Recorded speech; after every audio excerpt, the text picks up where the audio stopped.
Hi everyone, thank you so much for coming back to join me again for another video in the series Relationship Tips with the Pros.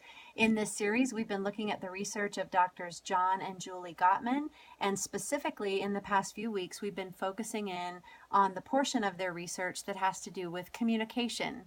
And if you've seen the previous videos, you already know that the Gottmans have studied couples for over 30 years, thousands of couples, and they group these couples into two basic categories, the masters and the disasters. And the masters, of course, are the couples that are thriving and growing in their relationship, and the disasters are exactly the opposite. So, related to communication, what the Gottmans realized as they studied the disasters was that they used four specific negative communication behaviors in their relationship. And the Gottmans call these four behaviors the four horsemen of the apocalypse, because when you see these behaviors on a regular basis, you know that the end is near for this relationship. So, in the past 2 weeks, we've looked at the first horseman of the apocalypse, which is criticism. We looked at the second horseman last week, which is defensiveness. And tonight, I'm going to talk to you a little bit more about the third horseman of the apocalypse. Now, this third horseman is really serious and important for a lot of reasons. The third horseman is, according to the Gottman's research, the single best predictor of whether or not a relationship will end in divorce. This particular third horseman also is it's a predictor of the number of infectious diseases that the recipient will have in the next 4 years. If one of the partners is on the receiving end of this behavior, they're more likely to have their immune system compromised and have physical health issues, according to the Gottman's research. So, based on those two facts, you can see why this horseman is particularly dangerous, and if it is present in a relationship, it really mustn't be ignored. Because it can have huge negative impacts on the relationship and on the individuals. And this third horseman is called contempt. Now, contempt isn't a word that we typically throw around in our everyday jargon. It's for me, the one time that I really hear it in my day-to-day life might be on television if you're watching like a courtroom drama, or if you happen to find yourself in a courtroom, you might hear a judge say to someone in the room, "I find you in contempt of court." Well, basically, what that word means is the judge is saying that you are not respecting me and you're not respecting the rules of the courtroom. And so, therefore, I find you in contempt. So, the essence of what contempt is disrespect. So, any behavior in a relationship, verbal or nonverbal, that communicates blatant disrespect. Also, contempt communicates an air of superiority, that I am up here and you are down here. And the contemptuous behavior kind of gives you that feeling of you're looking down on the other person, implying that they're inferior to you. And again, that air of disrespect. So, a couple of examples of what contempt can look like, and there are many. One example could be something like mocking. So maybe one partner is angry at the other and says something like, "Oh, yeah, I know, you're sensitive, and if I would only just give you some more affection, everything would be okay." Right? Belittling, demeaning, taking something important that their partner has shared with them and making fun of it or mocking it. That's an example of contempt. Now, a nonverbal example of contempt would be something like, I don't know if you could see that on the video, but an eye roll as your partner's trying to share something important with you, kind of just that body language that says, "Oh, this is ridiculous. This doesn't matter. This isn't important. And again, I'm up here and you're down here." That's superiority. So there are many other forms that contempt can take, but just keep in mind that what it communicates is disrespect, superiority, belittling, disregard, right? That's what contempt is in essence. Now, the antidote for contempt is a little more complicated, to be honest, than the two antidotes we discussed in the previous weeks, because the antidote to contempt is actually building a culture or a climate of appreciation in the relationship. It's not just like a one-step move that you can do when contempt happens to disarm it and sidestep it the way we can with criticism or defensiveness. If contempt has taken root and has become a problem, what it requires is an entire shift in the climate of the relationship, where there is more of a habit of appreciation built into the relationship. So this can be really difficult, right? If you're in a relationship where that hasn't been happening for a long time, and maybe giving appreciation doesn't come naturally for you or your partner, you could see how this will take a lot of effort. What is really required is that if contempt is present, the partner that uses contempt really needs to create a new habit of mind. And I love that phrase, habit of mind, because it implies that just like we have habits in every other area of our life, our physical health, our hygiene, our routines throughout the day, we also have habits of thought, patterns of thinking that become habitual. Now, the bad news is habits are difficult to change, as you all know. But the good news is that it is possible through time and intention to change habits. I like to think of the metaphor of a car driving down a dirt road. If you have been driving the same car down this same dirt road for years on end, day after day after day, you create ruts in the road.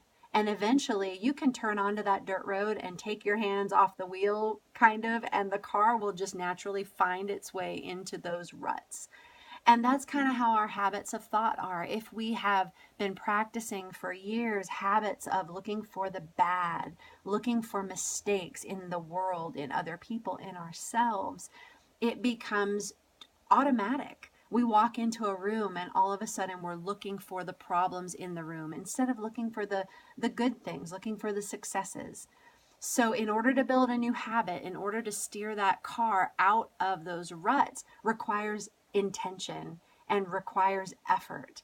And over time, you'll begin to build new ruts in the road. But for a while, it's going to be hard. If you stop working at it or take your hands off the wheel, the car is going to slip right back into that old rut, that old habit. So it really requires a lot of dedication and resolve, and I would say some accountability from some other people in your life that you can be honest with and seek their support. So through all of this, you can see why I said earlier that the antidote to contempt is a bit more difficult than the others that we've talked about. So here's what I want to ask you to do. First of all, what we all have to do if we want to see improvements in our relationship is start with ourselves. So I just want you each to take a minute and ask yourself the honest question, have I been guilty of contempt in my relationship? Have I been contemptuous toward my partner? And we probably all have from time to time, but if is it a pattern in the relationship? Do I have a contemptuous or a critical habit of mind that needs to be addressed? And if you ask yourself that honest question and the answer is yes, the second thing I want to ask you to do is to extend a little bit of grace and kindness and compassion to yourself. Because here's an interesting piece.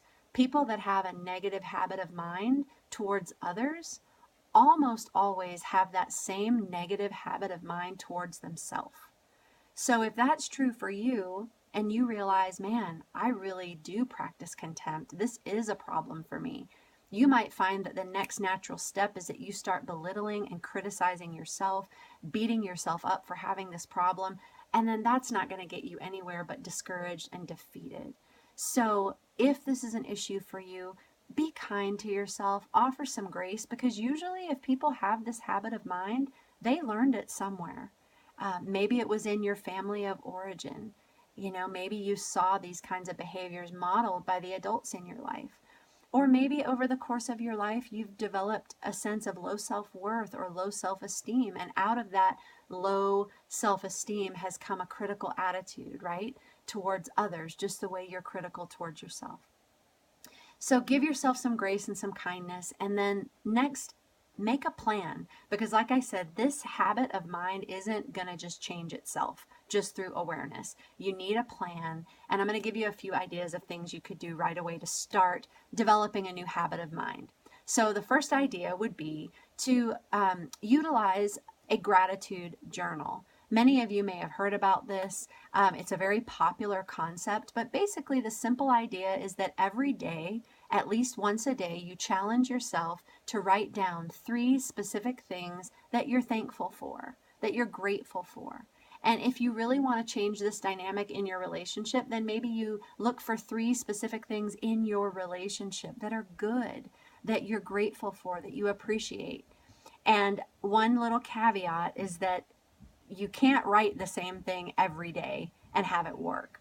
It's just like if you did that, it'd be like going to the gym and lifting the same 5-pound weight day after day for a year. You're not going to see results because if you don't increase the weight, nothing's going to change. So what you have to do with gratitude journaling is every day you have to look for something new to be thankful for. So it really forces your mind to start looking for good things.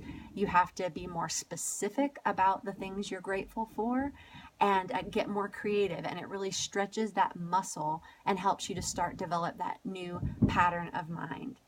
So you can keep a simple gratitude journal on your phone, in a notebook, however you want to do it. Another tool I want to share with you, and I did post this on my website yesterday, is an activity that the Gottmans created, and it's called Relationship Enhancing Thoughts. It's a 7-week exercise, and for each week they give you 5 questions that you can ask yourself about your relationship. And again, it's to train your mind to look for the positive in your relationship. So for example, the first question says, list 1 characteristic you find endearing or lovable about your partner. The second question, pick 1 good time that you've had in your relationship and write a paragraph about it. And so there's many more examples like that, but what they all have in common is they will get the wheels turning to help you begin to look for the positive in your relationship and build that culture of appreciation. Lastly, I think I've told you before, the Gottmans have lots of really helpful apps that are available in the App Store, and there is one called Give Appreciation. And this would be a great app to download and use if you're trying to build a habit of finding the positive and giving appreciation.